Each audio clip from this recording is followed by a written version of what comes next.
Hello दोस्तों, welcome to my channel. आज की वीडियो में हम डोनाल्ड ट्रंप की ज़िंदगी के उस हिस्से के बारे में बात करेंगे जो ज़्यादातर लोगों को नहीं पता। 1980s में डोनाल्ड ट्रंप एक सेलिब्रिटी थे। वो एक बहुत बड़े स्टार थे। वो अमेरिका के हर पार्ट में मशहूर थे। डोनाल्ड ट्रंप लोगों के लिए आइडल थे। 1988 में रियल एस्टेट में डोनाल्ड ट्रंप का एक बहुत बड़ा नाम था। उन्होंने न्यूयॉर्क का प्लाजा होटल $390 मिलियन में खरीदा। इन सब के बाद डोनाल्ड ट्रंप के लिए जो लॉजिकल स्टेप था वो था एक एयरलाइन खरीदना। ट्रंप ऑर्गेनाइजेशन एक होल्डिंग कंपनी थी जिनके पास बड़े एसेट्स थे। इन एसेट्स में होटल्स, अपार्टमेंट बिल्डिंग्स और दूसरे रियल एस्टेट एसेट्स थे। वो दुनिया के अमीर तरीन इंसानों में थे। उनकी नेटवर्थ $3 बिलियन थी उस जमाने में जब दुनिया में बहुत ही कम बिलियनियर्स थे। ये हेनरी हार्डवेल्ट है। डोनाल्ड ट्रंप ने इनको अपने ट्रंप शटल के लिए डायरेक्टर मैनेजर के तौर पर चुना। हेनरी के मुताबिक डोनाल्ड ट्रंप का ख्याल था कि एयरलाइन होना उनके दूसरे ट्रैवल रिलेटेड बिजनेसेस को फ़ायदा देगा और इसलिए डोनाल्ड ट्रंप एक अपनी एयरलाइन बनाने में इंटरेस्टेड थे। उनकी एयरलाइन सिर्फ डोमेस्टिक ट्रैवल के लिए थी, यानी आप अमेरिका में एक शहर से दूसरे शहर जा सकते थे। 1980s में एयरलाइन का बिजनेस इस तरह ही था। उस टाइम की दूसरी एयरलाइन जैसे पैन एम और ईस्टर्न हर घंटे बॉस्टन, न्यूयॉर्क और वाशिंगटन के बीच फ्लाइट्स देती थी। 1988 में ईस्टर्न के वर्कर्स ने एक हड़ताल की जिसकी वजह से ईस्टर्न एयरलाइन बंद हो गई और इस तरह ईस्टर्न एयरलाइन ओपन ऑक्शन में सेल के लिए चली। कई एयरलाइन शटर्स ने इसके ऊपर बिड्स डाली। ट्रंप ऑर्गेनाइजेशन ने भी इस पर बिड डाली और एंड में वो ऑक्शन जीत गए। इस तरह से ये एयरलाइन ट्रंप ऑर्गेनाइजेशन का हिस्सा हो गई।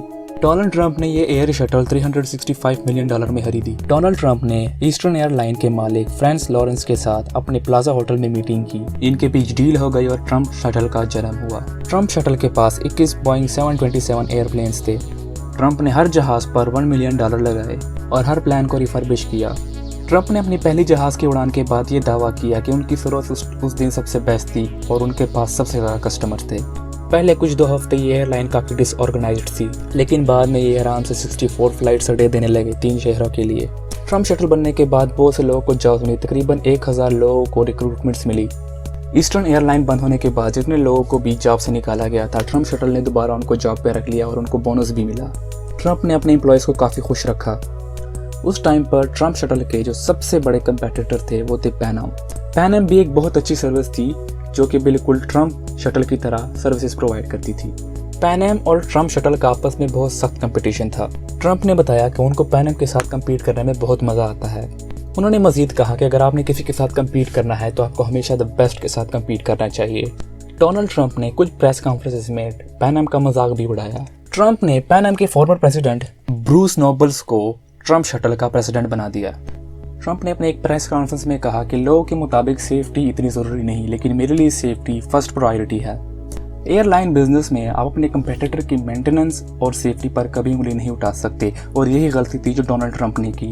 डोनाल्ड ट्रंप ने पैन एम के मेंटेनेंस और सिक्योरिटी पर सवालात उठा दिए और ट्रंप के यही सवालात उन पर ही भारी पड़ गए। 1989 में ट्रंप शटल के एक तैयारे को इमरजेंसी लैंडिंग करनी पड़ी बॉस्टन में क्योंकि उसके फ्रंट गियर में कोई मसला आ गया था। तैयारे में किसी को कोई जानी नुकसान तो नहीं हुआ, लेकिन इसके बाद ट्रंप शटल की मुसीबतें शुरू हो गई। 1990 में कुवैत पर इन्वेजन के बाद तेल की प्राइसेस आसमानों पर पहुंच गई।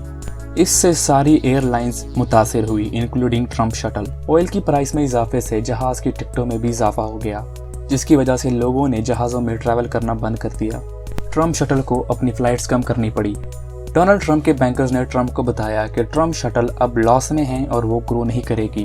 ट्रंप को 100 एम्प्लॉयज़ को काम से निकालना पड़ा। एयरलाइन बनने के 18 महीने बाद ही ट्रंप को $126 मिलियन का नुकसान हुआ। 1992 में डोनाल्ड ट्रंप को लगा कि अब इस एयरलाइन को छोड़ना ही फायदेमंद है। ट्रंप शटल के मेजर शेयर होल्डर्स ने US एयर के साथ एक डील नेगोशिएट करना शुरू कर दी। ट्रंप ने दावा किया कि उन्हें ट्रंप शटल से कोई नुकसान नहीं हुआ। उन्होंने बोस्टन ग्लोब को बताया कि मैं स्मार्ट था कि मैंने टाइम से ही एयरलाइन छोड़ दी। ट्रंप शटल को US एयर ने खरीदा और बाकी सारे एम्प्लॉयज़ को भी रिटेन किया। आज US air shuttle American airline shuttle के नाम से मशहूर है। तो दोस्तों, यही था आज का वीडियो। उम्मीद है आपको पसंद आया होगा। अगर आपको ये वीडियो पसंद आया है तो प्लीज़ मेरे चैनल को सब्सक्राइब कर दें और इस वीडियो को लाइक करना मत भूलिएगा। उम्मीद है आपसे अगले वीडियो में मुलाकात होगी।